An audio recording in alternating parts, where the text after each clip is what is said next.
Hey guys, today I'm going to be teaching you how to make a signature in Photoshop CS5. You can use all of this for CS4 and CS3 I guess, but I am using CS5, so probably the tools are slightly different.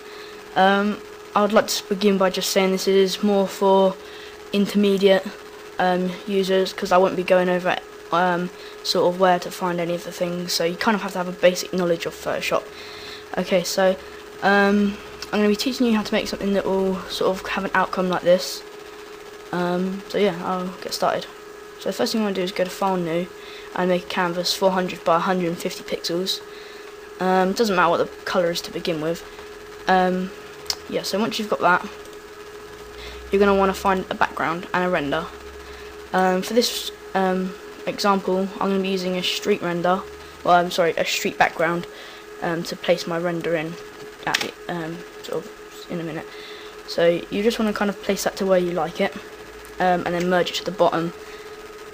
Okay, so after that you want to get your render.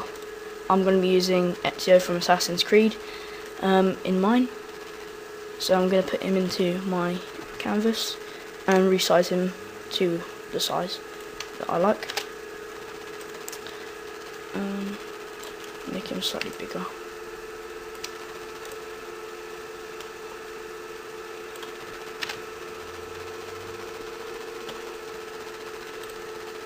If you need sharpening, then just sharpen them so that it looks better. But I'm actually going to delete him because it just distorted him slightly.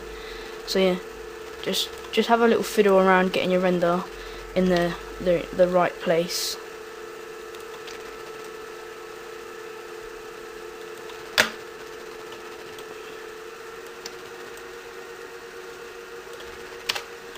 Okay, so I like mine like this. Okay, so the next step is to go to your background layer, and you want to duplicate it, and then you want to go to Filter, Blur and Gaussian Blur, and set it to a radius of 1.5. Then unhide your Ezio or your render, just to see how much you can see how like focused it is. So in mine you can probably see that the blur is too strong, so yeah, I think the blur is probably about 75%, looks okay. Then on the bottom layer you want to go to Filter, Blur and Blur. Okay, so the next step is to actually find a C4D or a extra little render to use to sort of give it more flow to the picture. So mine, I'm using this stock image of sparkles from whatever it's from, and it's a desktop background, so it's like massive, it's huge. So I'm just going to resize it down to fit in my picture.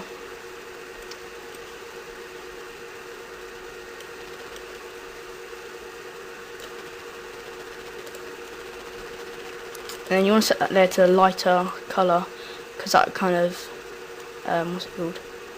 You can actually see that it just uses the colours to, you know, keep in the picture. Okay, so I think that looks pretty good for, you know, like sizing and placing. So on top of all the layers you want to make a new layer. Go to Image, Apply Image, select OK. Then you want to go to Filter, Render and Lighting Effects. And here's kind of like where you get to play around and, you know, see. As I've already done this before, it's come up with my thing, so I've got the right lighting effects for myself. So I'm going to click OK, and then reduce the opacity down so that it doesn't look too, like that doesn't really look realistic. So yeah, I'm going to put it to about 45%. Yeah, about 66% actually looks okay for this. Okay, so once you've actually found out what suits your, you know, signature best, you want to go ahead and make a new layer and do Image, Apply Image again. Now we're going to be using gradient map, so you want to go to the gradient map and choose the orange and purple one. Then you want to select this to linear dodge, and then you can reduce the opacity down to what suits you. So that's looking good. And again, you want to make a new layer and go to Image, Apply Image, and click OK.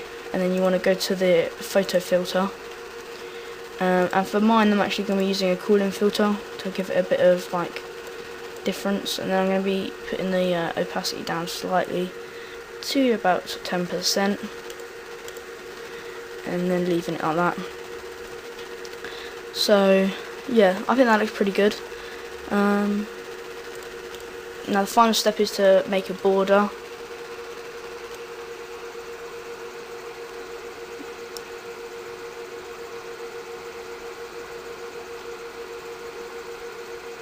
So you want to go ahead and grab the marquee tool, mark out like the outline of your border, then go to edit, select inverse. Then you want to grab your fill tool, like the bucket, and fill it, and then deselect it, and you have a border. I'm going to reduce the opacity down a bit. Okay, so I think that looks good. It's now complete. So I'd like to say thanks for watching, guys. Please, comment, subscribe, keep in touch. Yeah, because I'll be making a lot more Photoshop stuff, but I don't really know what to do, so it'd be helpful from you guys watching if you could just tell me kind of like what you want to see. If you want a tutorial on, for beginners, with kind of like the same outcome but more in depth, then I can do that. So yeah, just drop me ideas, and if you use this tutorial, just send me a link of your outcome and I'll be happy to check over with it. So thanks for watching, guys, and I'll see you in the next video.